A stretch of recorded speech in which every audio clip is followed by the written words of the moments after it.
एक शाम बादलपुर गांव में बहुत ही सुहाना मौसम था। गांव में काफी चहल पहल थी।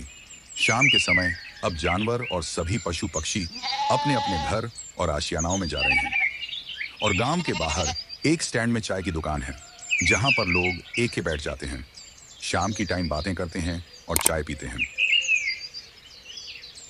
अरे भाई, इस बार तो काफी बारिश हुई है। फसल अच्छी होनी चाहिए।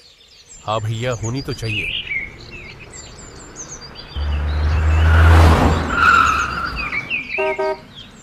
अरे भाई, ये कौन आया है मोटर कार से? लगता है कोई अजनबी है।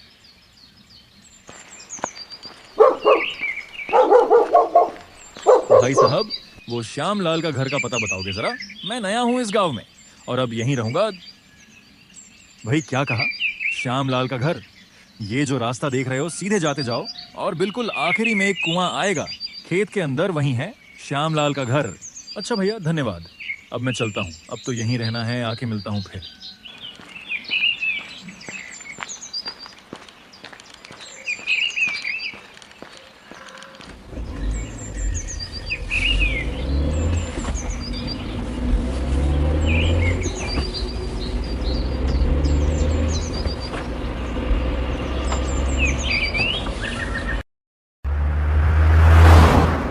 रमेश अपने परिवार के साथ अब अपने घर के लिए निकल जाता है। अब गांव की गलियां बहुत ही पतली थी, इसलिए अब टैक्सी वाला उनको गांव के बाहर उतार देता है और अब रमेश अपने परिवार के साथ अपने घर की तरफ बढ़। देखो कैसा है अपना नया घर, अच्छा है ना? हाँ जी, आप सही कहते हो, बहुत सुंदर है घर। हाँ पापा, हम दोनों यहाँ पर अच्छे से खेल सकते हैं। दीदी ने सही कहा। पापा मम्मी, हम यहाँ बहुत मजे करेंगे, अच्छे से रहेंगे। अच्छा ठीक है, पर बच्चों ध्यान रखना, पास में कुआं है, दूर रहना बस। और ठीक है, अब अंदर चलो। रात होने से पहले खाना बना लो, आज तो काफी थक गए, सब जल्दी सो जाएंगे।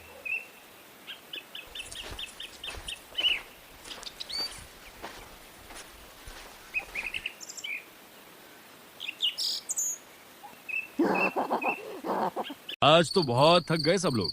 चलो अच्छा है, अब सब खाना खा के सो जाते हैं, रात होने वाली है। हाँ ठीक है, बस खाना भी बन गया है। आओ सभी लोग खाना खाते हैं।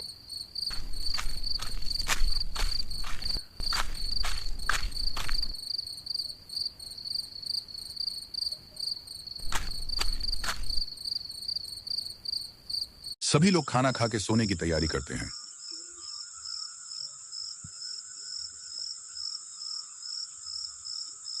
सभी लोग आराम से सो जाते हैं और रात में बाहर झिंगुर और कुत्तों की आवाज आती है और हल्की बारिश होती है। थोड़ी देर बाद अचानक से बाहर आवाज आती है जैसे कुएं में कोई गिरा हो। तभी रमेश की आंख खुलती है, पर नींद में होने की वजह से वह ध्यान नहीं देता और सो जाता है। रमेश अब सुबह अपने चारों तरफ देखता है। अरे बच्चों, कुएं से दूर रहना। और अपने खेत की तरफ जाता है, जो कि घर से ही लगा हुआ है, और कहता है, खेत तो अच्छा है, यहाँ फसल भी अच्छी होगी। इतने में एक गांव का आदमी आता है। बाबा, आप कौन? बेटा, मैं बगल वाले घर में रहता हूँ और मैंने देखा कि कोई आया है, तो मैं देखने आ गया यहाँ पर। अच्छा, आओ बाबा, बैठ जाओ। मैं भी सोच रहा था कि किसी से बात करूं, गांव में जाके। अच्छा है, अब आप मिल गए। बाबा, मैं श्याम लाल का दोस्त हूं और उसने ही कहा कि मेरा घर है, गांव में वही रहो, अब मैं नहीं आऊंगा। अब श्याम लाल विदेश में रहने लगा है ना? हाँ बेटा, श्याम लाल तो रातों रात चला गया, पता नहीं कहाँ, किसी को कुछ नहीं पता। लेकिन जब से गया है तब से उसके घर में एक अजीब सी चहल पहल रहती है। ऐसा मानो जैसा कोई भूतिया साया हो। हर रात को एक अजीब सी आवाज आती है, जैसे किसी को कुएं में धक्का देके गिरा दिया हो। बाबा, बिल्कुल सही कहा आपने। कल रात को मैंने भी एक ऐसी आवाज सुनी थी, पर मैंने सोचा मेरा वहम होगा। तो बाबा, मैं तो यहाँ पूरे परिवार के साथ रहता हूँ, कोई खतरा तो नहीं? बेटा, अब कुछ कहा नहीं जा सकता, क्योंकि आज तक सिर्फ आवाज सुनी है और देखा कुछ नहीं है। अच्छा ठीक है, मैं चलता हूँ। अगर कुछ चाहिए हो तो बता देना। मैं बगल वाले खेत में, ना उसी में मेरा घर है। अच्छा ठीक है बाबा।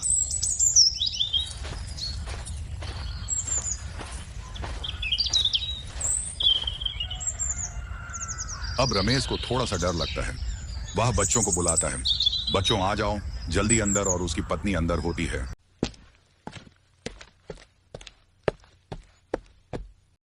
अरे अरे कुछ बताना है तुम सबको।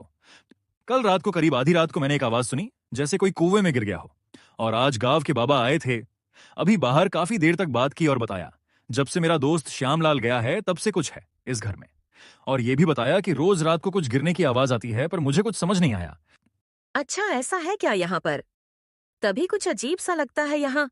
अब आमा क्यों ना हम किसी पंडित जी को बुला के पूछे कुछ। हाँ, मैं करता हूं कुछ। गांव के सरपंच के पास जाता हूं, उसे पता होगा सब कुछ और आगे क्या करना है। हाँ ठीक है, आप जाइए और मैं बच्चों के साथ यहाँ पर हूँ।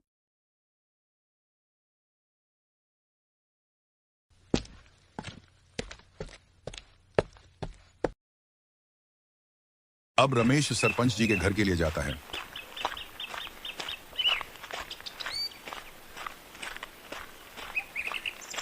रमेश चलते हुए सरपंच के घर पहुंच जाता है और सरपंच जी गांव के लोगों से कुछ बात कर रहे होते हैं। और सरपंच जी के घर के बाहर मानो एक अलग सी रौनक थी, मानो जैसे बहुत अच्छा माहौल हो। अरे बेटा, तुम कौन हो? मैं रमेश श्यामलाल का दोस्त हूँ। अच्छा, तो तुम हो श्यामलाल के दोस्त। हम अभी वही बातें कर रहे हैं कि उसके घर में कुछ तो है और कोई रहने आया है। सरपंच जी, मैं आपसे बात करने आया हूँ कि जब से मैं आया हूँ बाहर, वहां पर कुछ ना कुछ हो रहा है और अजीब सी आवाज आती है जैसे मानो कोई कुएं में गिर गया हो। अब मेरी पत्नी और बच्चे डरे हुए हैं। आप बताइए कि मैं क्या करूं। मेरी पत्नी ने कहा कि किसी पंडित से पूछ लेते हैं। हाँ बेटा, सही कहा। हम सब भी जानना चाहते हैं नाज कि वहां पर आखिर है क्या। ठीक है बेटा, कोई भी दिक्कत हो तो बताना बेटा। अब जाओ, शाम होने वाली है, तुम्हारे बीवी बच्चे अकेले हैं।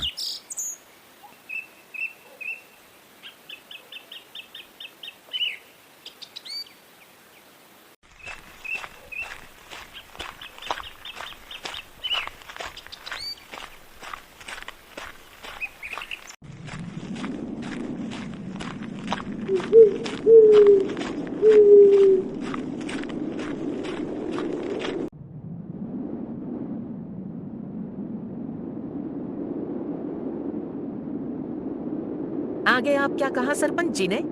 मैंने सरपंच जी को सब बताया और उनने कहा कि अगर कोई भी दिक्कत हो तो आगे बताना। चलो, अब रात हो गई बाहर, अब मत जाना। कोई बारिश आने वाली है और खाना खा के सो जाते हैं सब लोग। अब सभी लोग खाना खाते हैं और सो जाते हैं और अब फिर से करीब आधी रात होते ही फिर से वही आवाज आती है। रमेश जग जाता है और अब बाहर जाने के बारे में सोचता है और बाहर जाता है। रमेश आवाज सुनकर बाहर आता है और बाहर देखता है कि एक चुड़ैल जो कि कुआं के ऊपर लकड़ी में बैठी हंस रही है और रमेश बेहोश हो जाता है। रमेश सुबह सबको बुला लेता है और अब सरपंच जी पंडित को लेकर आते हैं। अब रमेश पूरी कहानी बता देता है और अब पंडित जी थोड़ी देर तक माहौल को समझते हैं और मंत्र जाप करने लगते हैं। और फिर कुएं से बहुत तेज आवाज आती है। सभी लोग बहुत डर जाते हैं और पंडित उठ खड़ा होता है। तुम सब चले जाओ यहाँ से, नहीं तो मैं तुम्हें मार दूंगी। तू क्या मुझे मारेगी? तुझे तो मैं आज मुक्ति दे दूंगा, डायन कहेगी। अच्छा तो आजा, फिर देखते हैं कौन किसको मारेगा।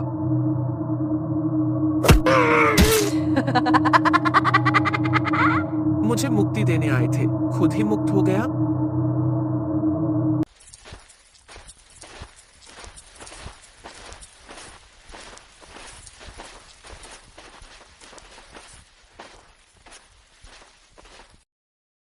अब सभी लोग सरपंच जी के घर में आ जाते हैं और अब सब ने चैन की सांस ली। और अब राजू कहता है, मैं एक ऐसे तांत्रिक को जानता हूँ जो इन सब में माहिर है। अच्छा ठीक है राजू, तुम जाओ और जल्दी आना, शाम होने को है।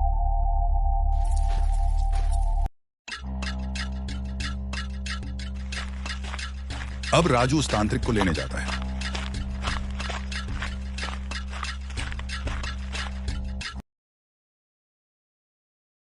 और वहां जाके सब कुछ बता देता है और तांत्रिक चलने के लिए मान जाता है।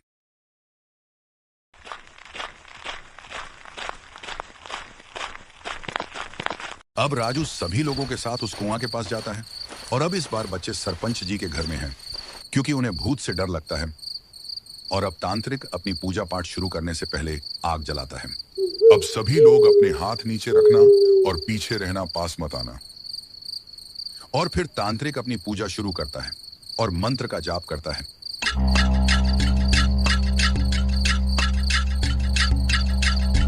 और इतने में वो आत्मा निकल के आती है। तुम यहाँ पे कैसे और कहां से आई? अब तुम मेरे बस में हो, कुछ नहीं कर सकती।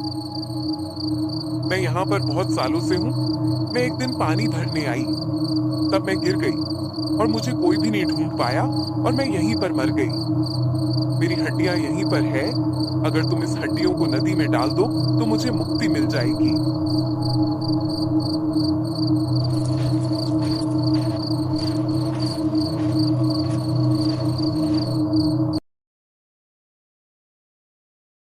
अब तांत्रिक और सभी लोग नदी के पास जाते हैं और उस कंकाल को नदी में बहा देते हैं। और अब तांत्रिक उस आत्मा की शांति के लिए प्रार्थना करता है और अब गांव में फिर से शांति लौट आती है। अब सभी लोग खुश हैं। बेटा, चैनल को सब्सक्राइब भी कर लें।